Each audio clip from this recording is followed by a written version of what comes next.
There we Alrighty. go. You are live, my friend. We are the first live Hot Take of the Day podcast. This should be fun. Yeah.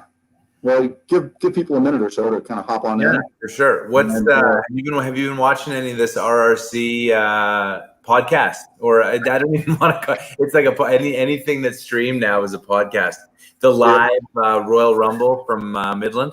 No, I've just been prepping up for this, but I was actually going to ask you if you had.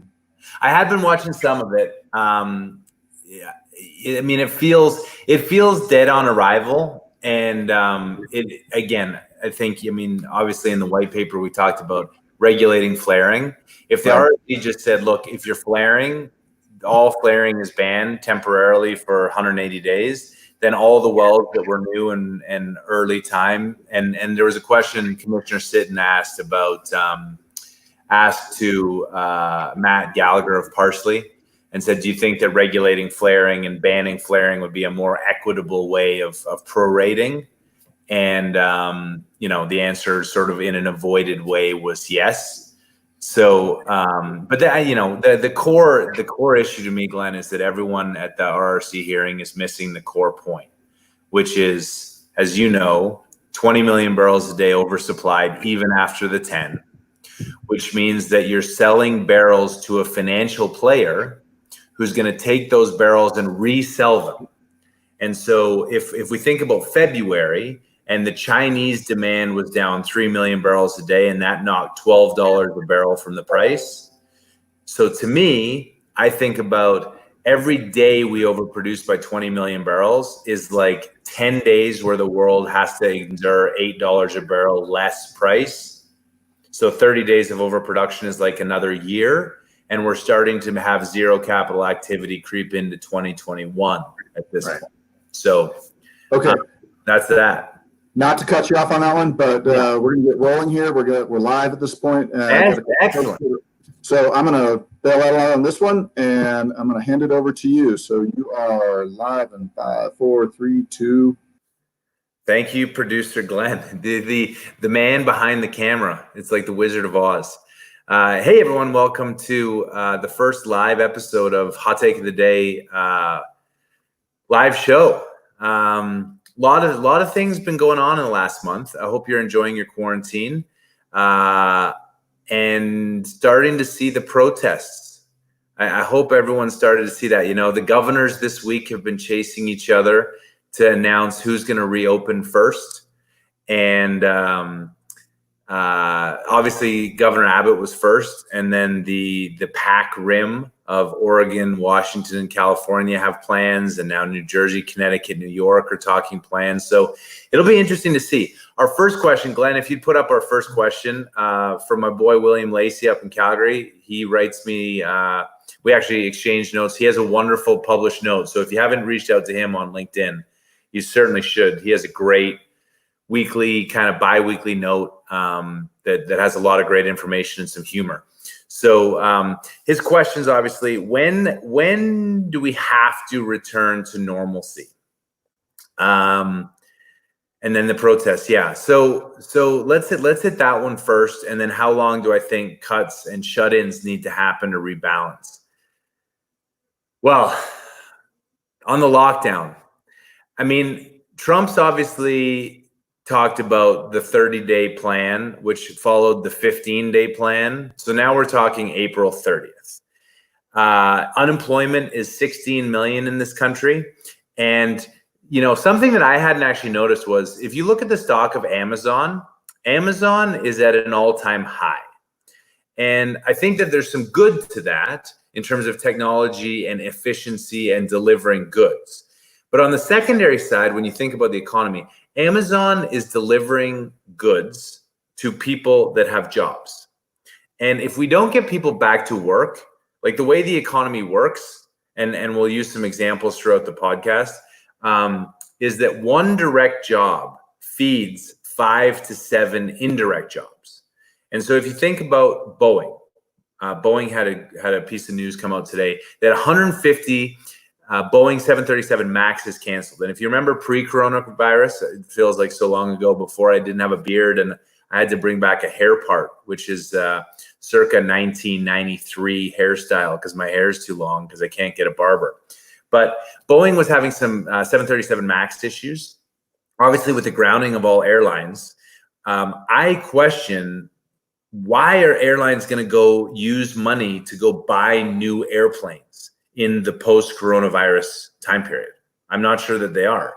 And so if you're not buying airplanes because you don't have customers flying, then companies like Boeing have no need to employ manufacturing. And there's no real reason for Boeing to exist in the scale that it exists. So as you think about a Seattle company that employs 150,000 people in the US, and those 150,000 people serve 7 jobs. What are those 7 jobs? Teachers, nurses, doctors, barbers, florists, jewelers, janitors. All of those services are services to the core employee that is creating a product.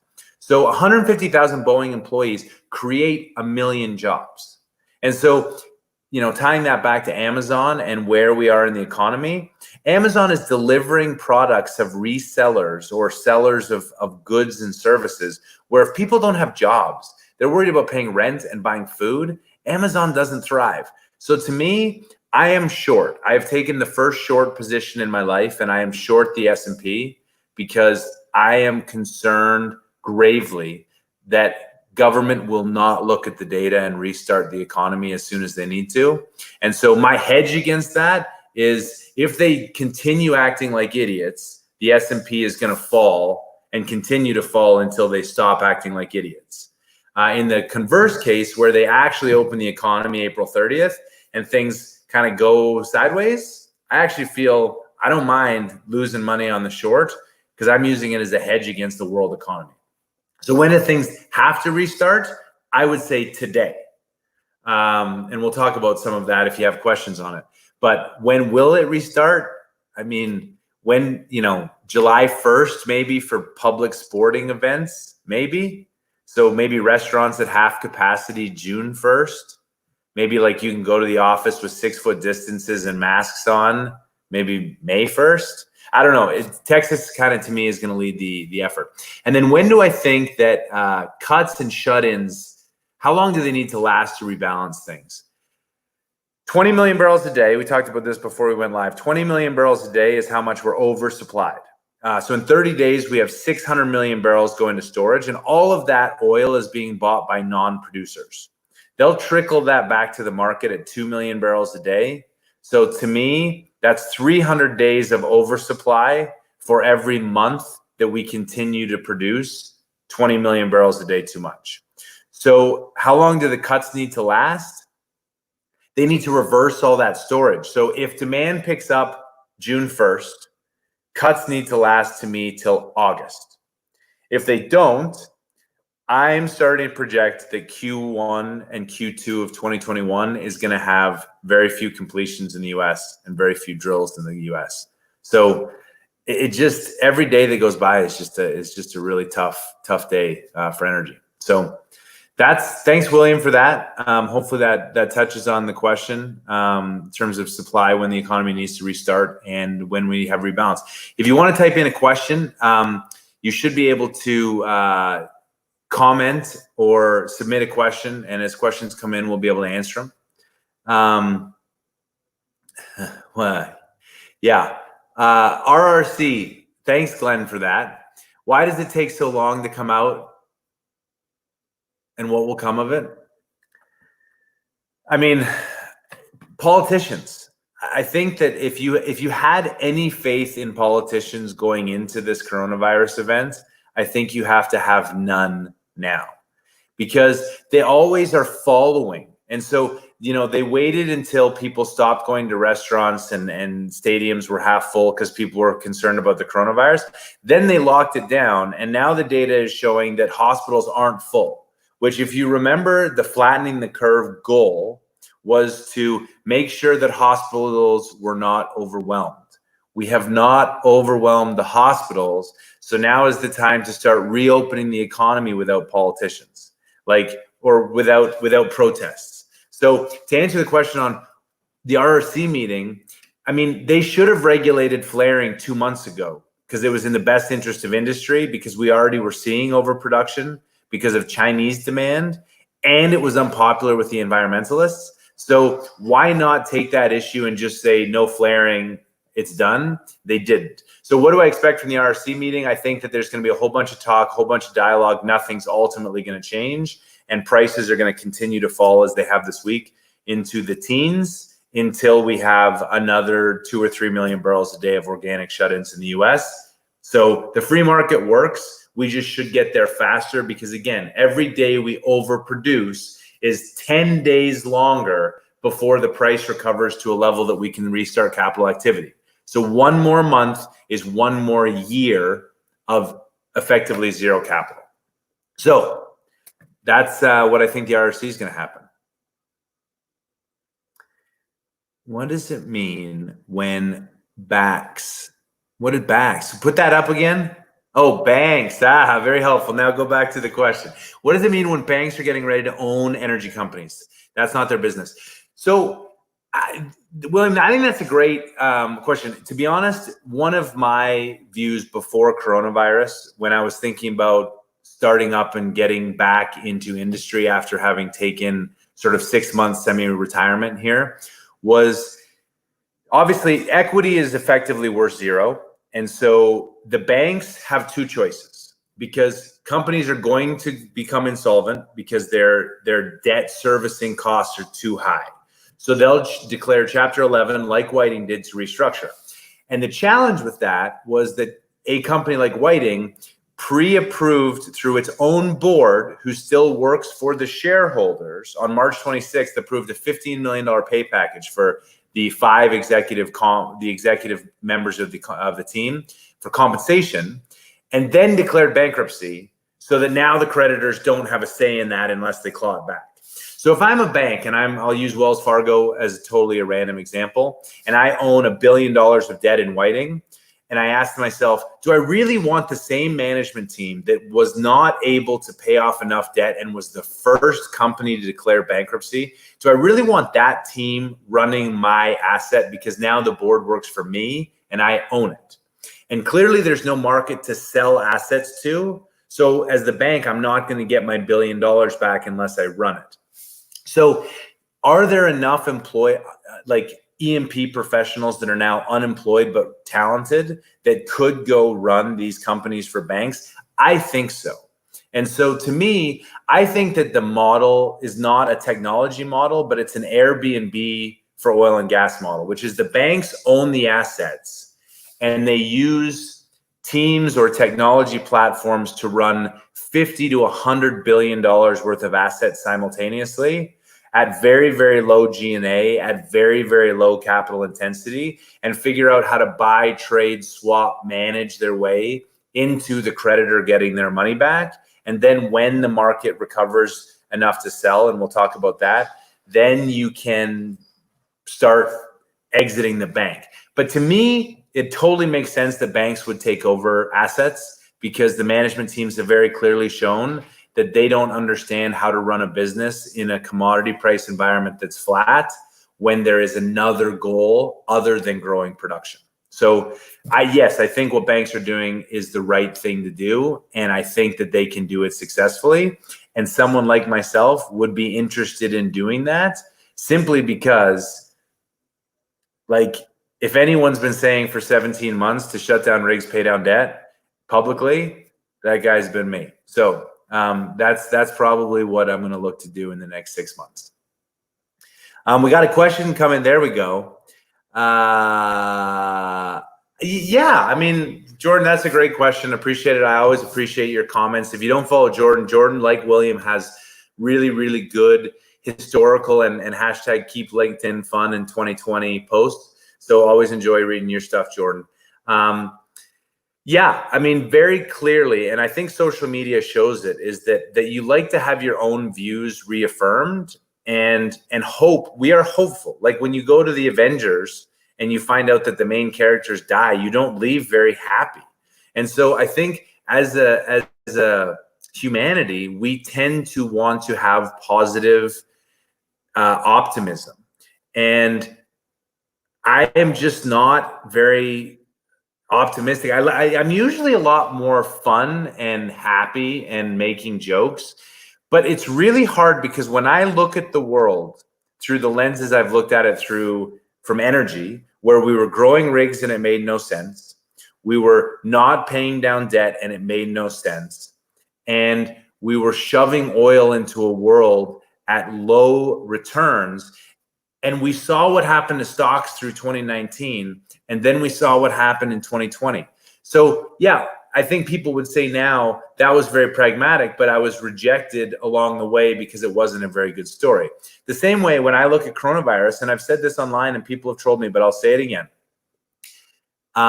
This is an affliction that is primarily impacting elderly people with pre-existing conditions that are out of the workforce. And for 99.5% of the rest of the world, shutting down the economy and pouring $6 trillion of cost onto us, onto our kids, onto our peers that we'll never be able to get out of. I mean, you see things that are 4 times worse than the 2008 financial crisis. And we just want to have like a hope is a plan, V-shaped recovery, everything's going to be good. And politicians didn't even spend the time to say, hey, look, we're going to bail people out and we're going to send checks, but we're going to cut Social Security to 0.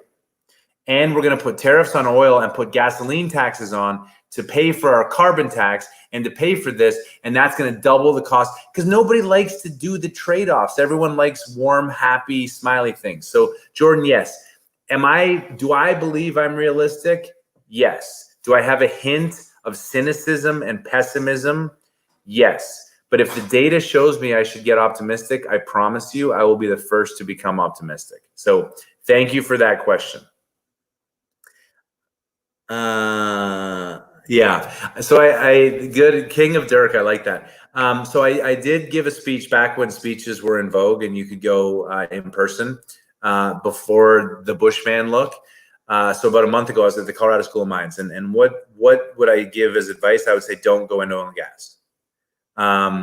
Not because it's not an absolutely essential part of our economy, because it is. But if you think about coal in 2010 and you think about coal in 2020, coal went from 45% powering the electrical grid to 25%. And the total market cap of every publicly traded oil company or coal company in the United States is less than that of Pioneer. You don't need as many people as we have in the industry when you're no longer a growth industry. And I don't think there's any doubt that we're neither a growth industry and we are the marginal barrel. So unfortunately for students who are coming out with a petroleum engineering degree, as an example, or a geology degree, the advice that I gave was that we probably lose 50 to 80% of the jobs that currently exist in oil and gas. There's 2 million people that work around oil and gas, which means that between 1 million and 1.6 million people in this industry are likely unemployed. Before I would have said in the next 3 to 5 years. Now I say in the next 3 to 6 months. But you have all of the skill set, data analysis, data analytics, work ethic, math, physics, science. All of those skills are transferable into any other growth industry. And so to me, when I talk to my kids who are 15 and 13 and starting to think about college, I say, do something you love, do something that you're naturally good at without having to work hard at being good at it, and do something that is a hobby to you. The reason I like to think that I was able to have success in oil and gas was because from the day I started my career in 2000, I was doing M&A analysis for fun after work, just looking at companies and balance sheets. And I wrote a report for my boss as an intern that proposed a $400 million transaction of a company, and it wasn't my job. And it didn't dawn on me that it shouldn't be my job. And I just left the report on my boss's desk and said, we should go and sell this to the CEO. I think we should do it. And she's like, you don't even work here. But it's because I love oil and gas and data analytics so much that I just did it as a hobby. And so I never felt like I was working in my entire career. That's what my advice would be to young people. Do something you love. What else we got out there, Glenn?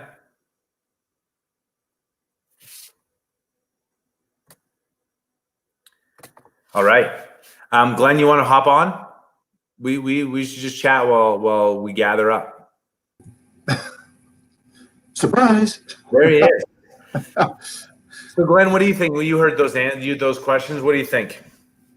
No, it was good. I appreciate the interaction from everybody. We just got a note here from King of Dirt thanking you for appreciate that answer. You also made mention at least on the title of this, that you were going to address OPEC cut.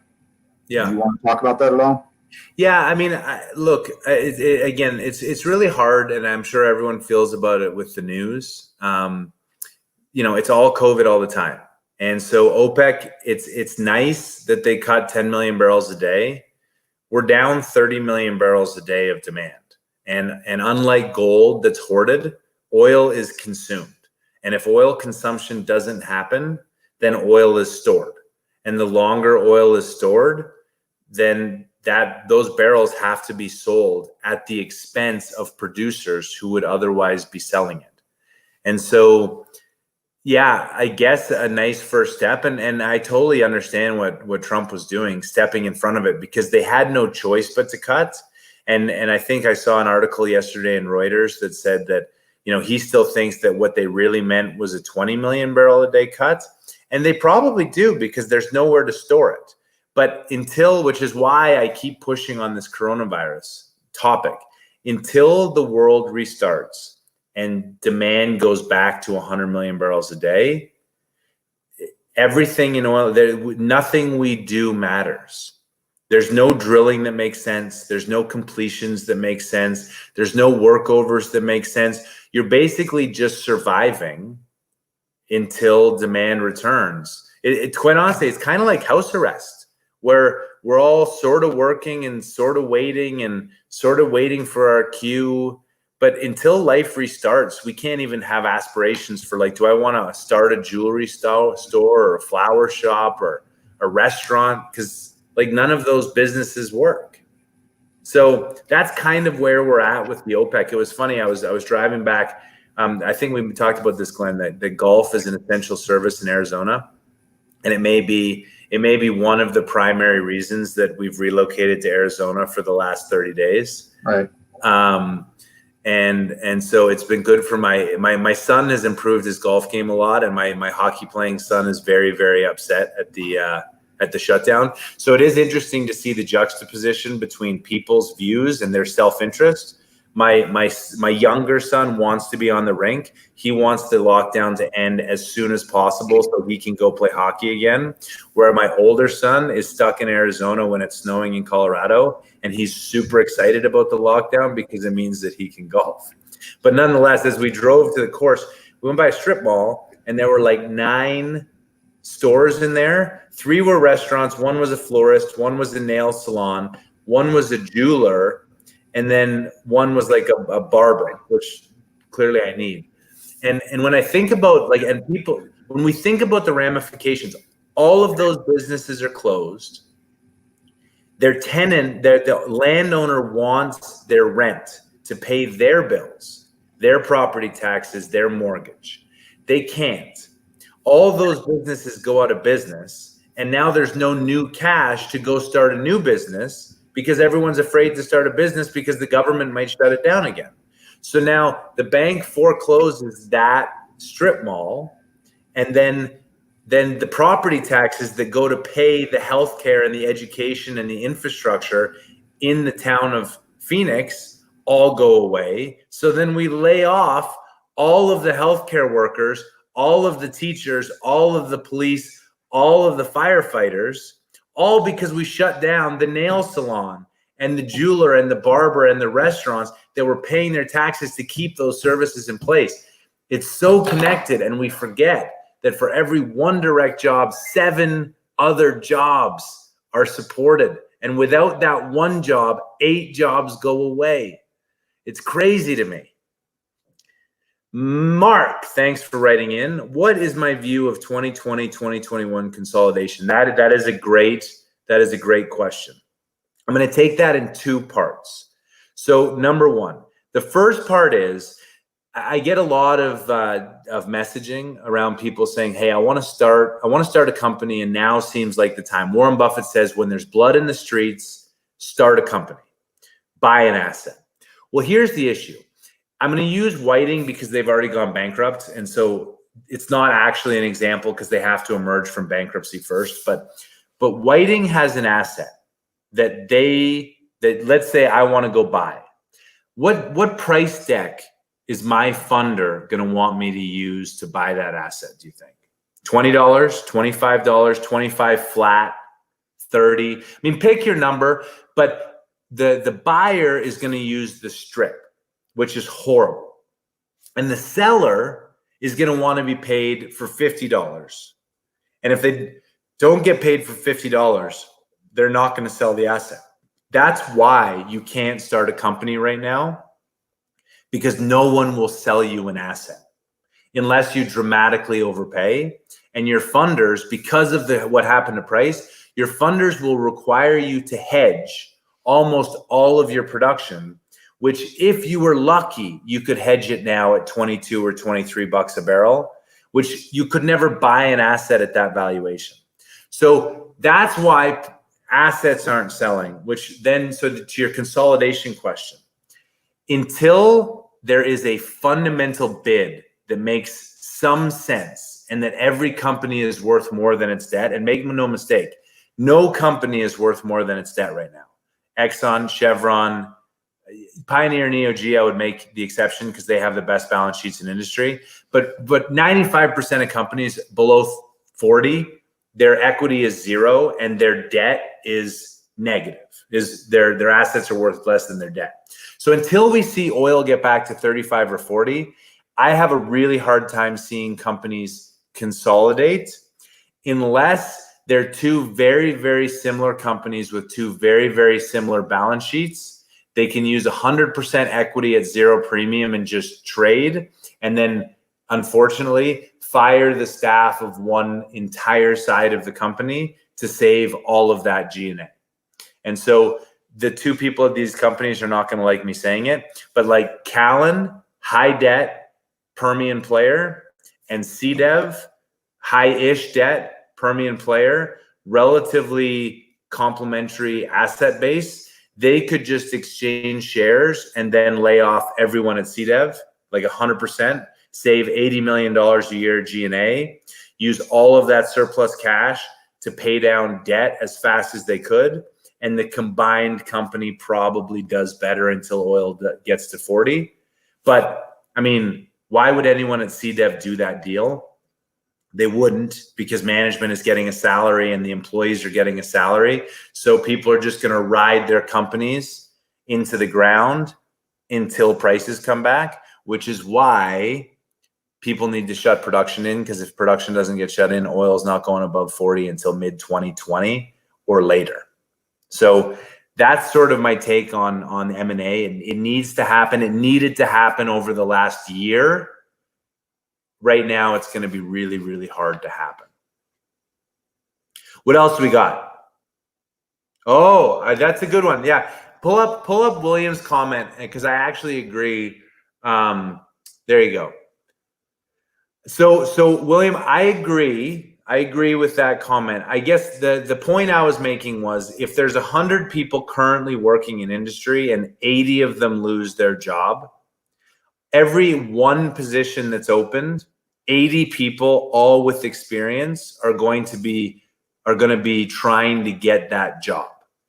And so for a new grad with very limited experience, I don't see the capacity of the 20 remaining employees to train that new grad. And with very little capital activity going on, what are they going to learn? So yes, it's a broad statement. Obviously, there's going to be energy jobs. If you could get into something else now at the start of your career, whatever that is, whatever your love is, I don't know that energy is the place. Your point, obviously there will be jobs. I just think that 80% of energy jobs, because of what happened March 7th, go away in the next 6 months. And that's pumpers, drillers, frackers, capital providers, accountants, land people, geologists. There's just no work to be done because there's no economic investment to make until oil goes back to 50. And I don't think that happens until 2022. So anyway, that's my view, but I respect your point of view and your disagreement on that. Jordan, time frame of terminal storage capacity. I mean, yeah, so can you elaborate on the specifics and time frame of terminal storage capacity, pipeline force majeure? We're going to do a podcast next week with Breezy Carlson. She's a lawyer in Denver, super smart, and we're going to talk about force majeure a little bit more. What I understand, and I agree with her point going in, so I'll caveat with this isn't my point of view, is that force majeure is a legal battle between two sides, and so there's a winner and a loser, and so it would be better to have the pie split through negotiations in advance rather than use force majeure, because force majeure involves lawyers and everybody loses is sort of, I think, the discussion. In terms of pipelines, again, can oil get from point A to point B? If you listen to Sheffield this morning on the RRC, I think he talked about Delaware oil right now is getting $3 a barrel and Midland oil is getting $10 a barrel. Clearly, there are limits to the ability to put that oil, to get it from the wellhead to a storage facility. And so Eric Shaw, who I know posts a lot on my comments and is more of an energy trader and really knowledgeable, and he thinks about storage as more of a financial, like as long as the price today is lower than the future, you should store it. And it's like efficiency of markets. I think of it more as a producer's most efficient way to store its oil is by shutting in its own well and saving those barrels for when demand returns. So, how oil moves around and WTI and force majeure is beyond, I think, how I view the world, if that makes sense. What do I think Q2 WTI prices are? Average 18. I think we touched 10. I think Q3 might be 27 or 30, and Q4 might be 32, 33. And so which brings up, and I don't know if we have a question on this, Glenn, but on hedging. A lot of companies will come out and say, hey, don't worry, we're hedged at 57. So we're just going to keep producing. But people forget that hedging is a financial transaction.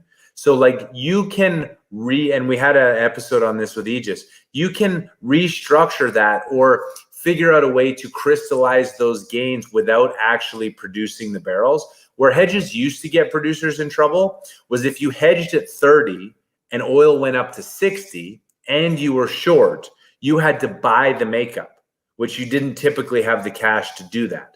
Whereas now you hedged at 60, you could buy barrels at 30 to fulfill your $60 hedge. That's no problem at all. So because we're in a depressed market and hedges are higher, I've advocated for months that producers should sell their hedges, pay down their debt, and just like furlough their staff to survive as long as possible until demand returns, and they would be healthier and not at the whim of banks.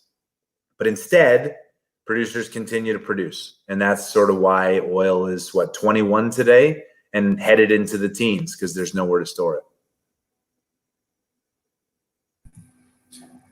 Hello again. Okay, if there's no more questions on this, I guess we can wrap it up and put a bow on it. I would encourage, if anybody's watching and they want to have a question asked, please do so. If not, back to you, David. Okay. Well, we wanted to try a live stream, try and break things up, and hopefully we were able to touch on everyone's questions. First time we've done it. Let us know if you want us to keep going. Also, podcast topics, podcast guests that you suggest. Any input just makes this different. And obviously, I understand that it's a very difficult time for everyone because life feels like it stopped with COVID. For me personally, I had an epiphany yesterday. I really believe that the optimism from this is a negative for the world, but a positive for the US. And that is that Trump's campaign in 2016 was sort of make America great again and bring manufacturing back to the US. I think we've seen with global supply chains and the limit of global travel and the impact on the economy of us losing 16 million jobs that may never come back. I think manufacturing in the US is going to replace, and we're going to onshore jobs so that we can control our pollution, control our energy grid, control our destiny. And so to me, I think that the thing that will come out of COVID that in 5 years we'll look back on is that this was the era when deglobalization started and countries started looking out for their own national interest. And therefore they started manufacturing things at home, even if it costs more. Made in America will be worth more than made in China. And that to me is where the economy could head, and where the optimism, if I were starting a business, I would think about all the things that are now done in Asia, where the 74% of electricity is generated by coal and CO2 emissions are high and pollution is high. And I would onshore all of that manufacturing, knowing that Americans were going to be willing to pay more. And so, yes, the quality of life will decline as a result of this because things will cost more. So the cost of living will be higher, but that is the way to get people back to work. And then, yeah, there we go, Matthew. Do renewables make moves on a global portfolio? Could you maybe clarify that a little? And I'm going to touch on, while you're clarifying that comment, I'm going to touch on, is it gas instead of oil? I think definitively yes. Oil, you're going to see a 4 million barrel a day decline in crude. So from 13 million barrels to 9 in the next probably 9 to 12 months in the US. That's going to come with it 15 to 20 BCF a day of gas decline. And with that gas declining, natural gas is still a tremendous source of electricity and petrochemicals in this country. And so, as you know, again, this Make America theme, if Americans are mad at Russia and Saudi, are Americans going to be more willing to buy electric cars today than they were a year ago? Perhaps. Will they have the money to buy them? That's a different question. But I could see the grid moving more electric, so that therefore we need a lot more power. And without oil really driving natural gas is going to be the place to be. And then we did a podcast with Callan Ventures.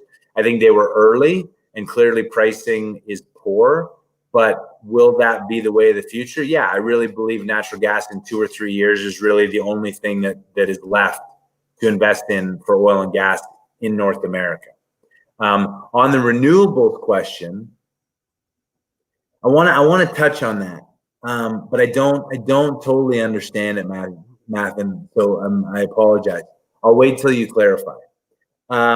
Yes, Eric, I listened to Sheffield, and I love and then Gallagher and Lee Tillman before we did this.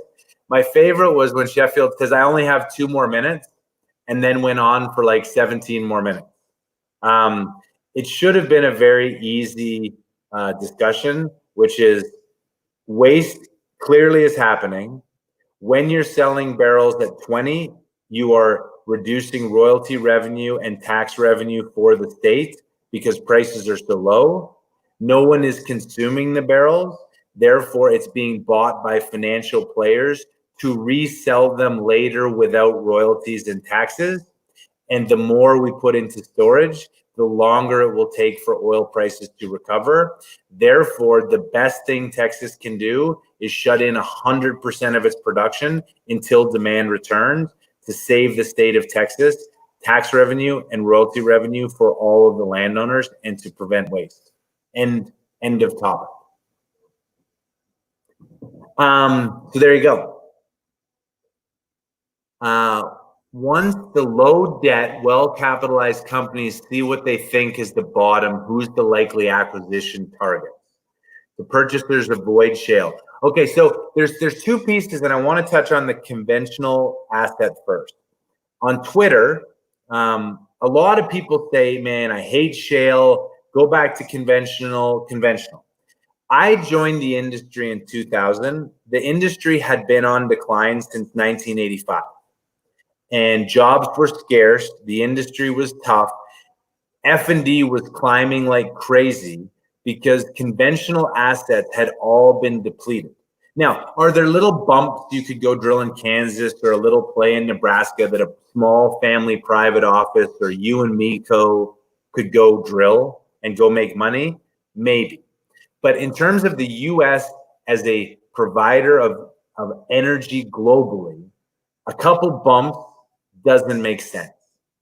There are so few conventional fields that have any potential in the US that no company is going to go target that. So, is Alaska conventional? Yeah. Are there some CO2 floods that you could argue are conventional? Yes. Are there some old vertical gas fields that could be developed? Yes. But en masse, the only reason the US experienced a resurgence in the energy industry was because of the Bakken found in 2008, the Eagle Ford in 2009, and the Permian redevelopment that started in 2013. So all of the $30 and $40 and $50 conventional oil in the US on scale has been found and developed. So if oil was 80, are there some conventional plays? Yes. But shale at 80 makes more sense than conventional at 80 until all of the shale is gone.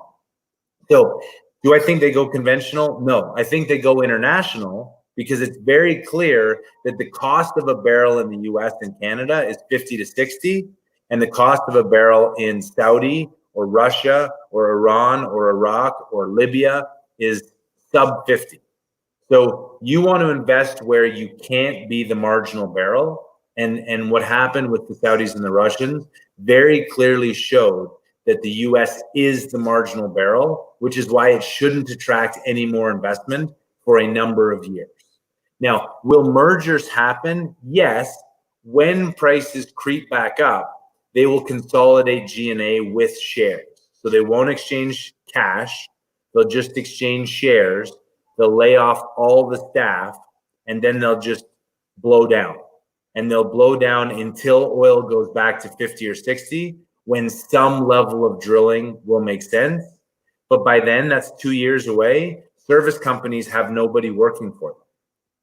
I think I've said this in post, and if people want to ask more about it, I think that the rig count permanently in the US drops below 200. I think that the frac fleet drop permanently below 100, and in the short term, go below 50. No service companies can withstand an 80% drop in activity from where we already are.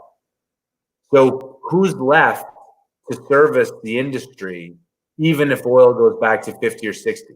So, I think this accelerates that there's 10 large companies left in the US, an Exxon, a Chevron, an EOG, a Pioneer, whoever, and that they own all the assets.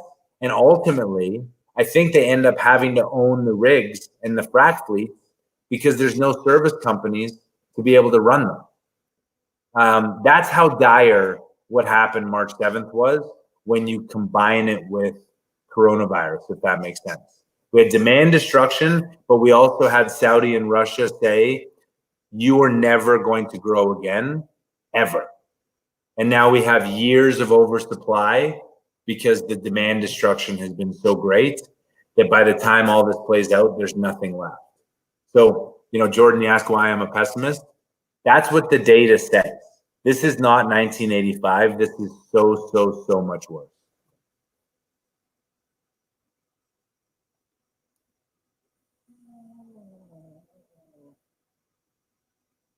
Yes. So the question thinking in terms of carbon taxes, carbon credits, offset emissions, buzzwords, etc. Will wind, solar, e-vehicles make moves on supply demand global portfolio? So yes, but I think for different reasons. I don't want to have laid out the case for why oil is dead in the United States, but I think that's how I feel. Oil is going to be very hard to invest in, and therefore the American consumer is going to realize that we are importing our oil like we used to, and that the cause of that, in part, was the OPEC Russia price war. What does that do? It likely means when consumers think about buying a new car, they may choose to buy an electric because electric will not be powered by oil. So it's less about the environmental reason and more about the geopolitical reason. And so then what does that do if you have I think there's 284 million passenger cars in the US, approximately one per person. If you even move 100 million to electric vehicles, that takes away around 6 million barrels a day of oil demand, which has to be made up by solar, wind, and natural gas. Well, solar and wind don't blow all the time, and we've talked about transmission line issues. Where it's sunny and where it blows is not where the major population centers are, and you need to build transmission lines. And so we had Robert Calbus on and talked about some of those challenges. And there's a book called Superpower that talks about transmission lines.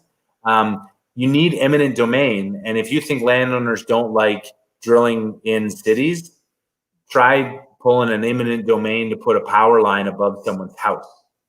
So natural gas, I think, yes, becomes part of the solution for our energy consumption world. And that will massively play into a demand rebalancing of oil, and not because it was environmental, but because it was geopolitical, in my opinion.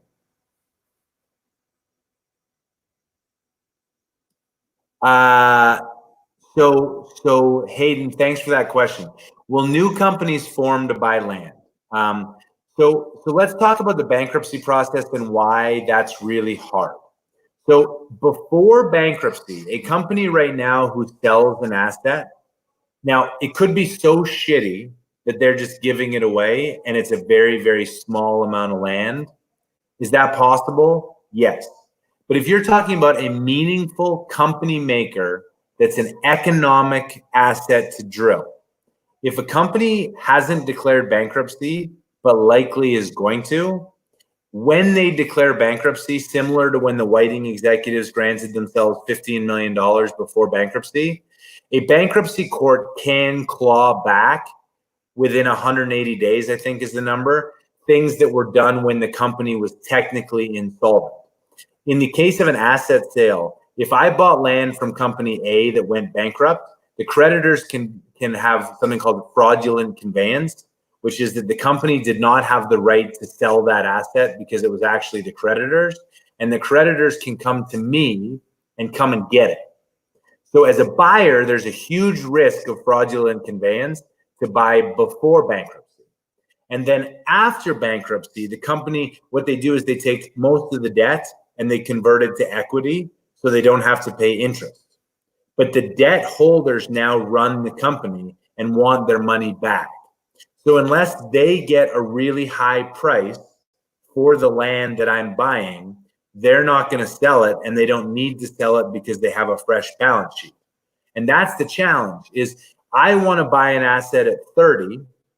They want to sell an asset at 50. That's bid-ask spread, and it can never be narrowed. And so that's why I think that the future model is the Airbnb for oil and gas, which is the bank continues to own the asset because I won't pay enough for it, but they're already exposed to it. They just don't want to run it. So they're going to hire an Airbnb oil and gas team that runs all of the assets, 50 billion, 80 billion, 120 billion of assets will all be run by this one super team, and very low G&A, very low capital. Their only goal is to get the banks their money back, and they'll focus on OPEX reductions and all the things until oil goes back to 50 or 60. I think that is a more likely business model for the banks than new companies coming in and buying assets, because they just aren't available, and all the rock in the US that's worth owning was already owned before this. So you have to buy it from a company, and then that whole bankruptcy process kicks off. So hopefully that answers the question as to why I think it's going to be really hard to start a company right now. Yeah, you kind of have to work for a company with an asset. Does that help you, Hayden? 200 oil rig. So I think, Jordan, this is a good question. And I talk about horizontal. So what, we were 713 kind of rigs at the beginning of January, and now we're down to like 580 horizontal. The 200 rigs I'm talking about are horizontal, both commodities. So like 180 to 100 gas, 80 to 100 oil. Again, my thesis is it will take years for oil to go back to 50 because of how much oversupply there is and how much storage there is. And below 50, I'm not sure it makes sense to drill oil wells in these plays. And most of the inventory we were drilling was downspaced inventory. So at 60, maybe that made sense. At 40, downspacing doesn't make sense. So do we need even as many wells as we were drilling? I don't think so. So that's why I say 200 combined horizontal rigs as the go forward steady state, which is horrible. I mean, it's 80% down from January of 2019. 80%.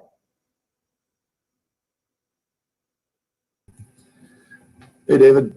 So yeah, we're about 50 minutes into this, Right. And I think we've got most of the questions out there answered, unless anybody has any other ones. We can, if there's anything else you want to talk about. No, that's it. I appreciate everyone listening in. As always, be safe, be good. Have a great week. Bye for now.